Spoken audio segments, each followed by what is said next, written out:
പാലാ സന്മനസ് കൂട്ടായ്മയും ബസ്വേദിയ കൂത്താട്ടുകുളം ചാരിറ്റബിൾ ട്രസ്റ്റും അതുപോലെ കൂത്താട്ടുകുളം ജനമൈത്രി പോലീസുമായി സംയുക്തമായി സംഘടിപ്പിച്ച് നിർധരരായ കിഡ്നി രോഗികൾക്കുള്ള ഡയാലിസിസ് കിറ്റ് വിതരണമാണ് ഇന്നിവിടെ കൂത്താട്ടുകുളം പോലീസ് സ്റ്റേഷനിൽ നടത്തിയത്. അതിന് ഇവിടെ ബഹുമാനപ്പെട്ട SI അദ്ദേഹത്തെയും സഹപ്രവർത്തകരെയും പോലീസിലെ എല്ലാവരെയും ഈ നാട്ടിലുള്ള എല്ലാവരുടെയും സഹായ സഹകരണങ്ങളും ഈ കൂട്ടായ്മയും ഞങ്ങളെല്ലാവരും ഒന്നിച്ച് പ്രവർത്തിക്കുകയാണ്. ഈ ഞങ്ങളോടൊത്ത് സഹകരിച്ചുകൊണ്ടിരിക്കുന്ന കൂത്താട്ടുകുളം പോലീസിന് ജനമൈത്രിക്കും പ്രത്യേകമായ നന്ദി ഈ അവസരത്തിൽ രേഖപ്പെടുത്തിക്കൊള്ളുന്നു. ഇന്നത്തെ ദിവസം നമ്മുടെ വൃദ്ധരായ കിഡ്നി രോഗികൾക്കുള്ള ഡയാലിസിസ് കിറ്റ് വിതരണമാണ്.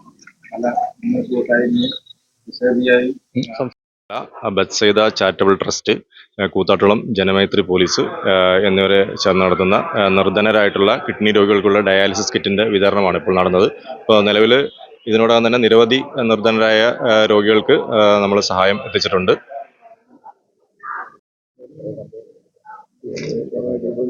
പിതാവിൻ്റെ പുത്രൻ്റെ പരിശുദ്ധാത്മാവിൻ ആമേൻ. ബത്സൈദ ചാരിറ്റബിൾ ട്രസ്റ്റിൻ്റെയും പാല സന്മനസ് കൂട്ടായ്മയുടെയും അതേപോലെ തന്നെ കൂത്താട്ടുകുളം ജനമൈത്രി പോലീസ് ഡിപ്പാർട്ട്മെൻറ്റിൻ്റെയും സംയുക്ത ആഭിമുഖ്യത്തിലാണ് ഏതാണ്ട് 16,000-ഓളം ഡയാലിസിസ് കിറ്റ് ഇതുവരെ നമ്മൾ സംയുക്തമായിട്ട് വിതരണം ചെയ്യുകയുണ്ടായി.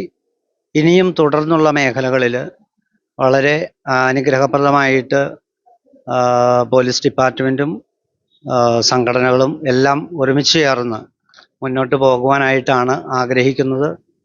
ആരുമേതുമില്ലാത്തവരെ സംരക്ഷിക്കുന്ന ഒരു പ്രസ്ഥാനം, അതോടൊപ്പം പാലിയേറ്റീവ് ജെറിയാട്രിക് സെൻറ്റർ തുടങ്ങിയിട്ടുള്ള പല മേഖലകളും, അന്നദാന ശുശ്രൂഷ മൂവാറ്റുപുഴ ഗവൺമെൻറ് ആശുപത്രി മുതൽ പല സ്ഥലങ്ങളിലും നമ്മൾ അന്നദാന ശുശ്രൂഷകൾ നടത്തി വരുന്നുണ്ട്. തെരുവുകളിലുള്ളവർക്ക് ശുശ്രൂഷ നടത്തി വരുന്നുണ്ട്. അതേപോലെ തന്നെ മദ്യപാന മയക്കുമരുന്ന് മേഖലകളിൽ ഉള്ള ഓരോ വ്യക്തികളെയും നേരിൽ പോയി കണ്ട് അവർക്ക് വേണ്ടുന്നതായ കാര്യങ്ങൾ ചെയ്തു കൊടുക്കുവാനായിട്ട് നമ്മൾ അതിനുള്ള ഒരു അവയർനെസ് ക്ലാസ് ക്രമീകരിച്ചു വരുന്നുണ്ട്. പല സ്ഥലങ്ങളിലും നടത്തിയിട്ടുണ്ട്. വളരെ വിജയപ്രദമായിട്ടത് മുന്നോട്ട് പോകാനായിട്ട് സാധിച്ചിട്ടുണ്ട്. ഇനിയും എല്ലാവരുടെയും സഹായ സഹകരണങ്ങളും നമുക്ക് ആവശ്യമാണ്. ഈ സംഘടനകളെല്ലാം കൂടെ ചേർത്തുകൊണ്ട് ഒരു ഇതിലാണ് പോകാനായിട്ട് ആഗ്രഹിക്കുന്നത്.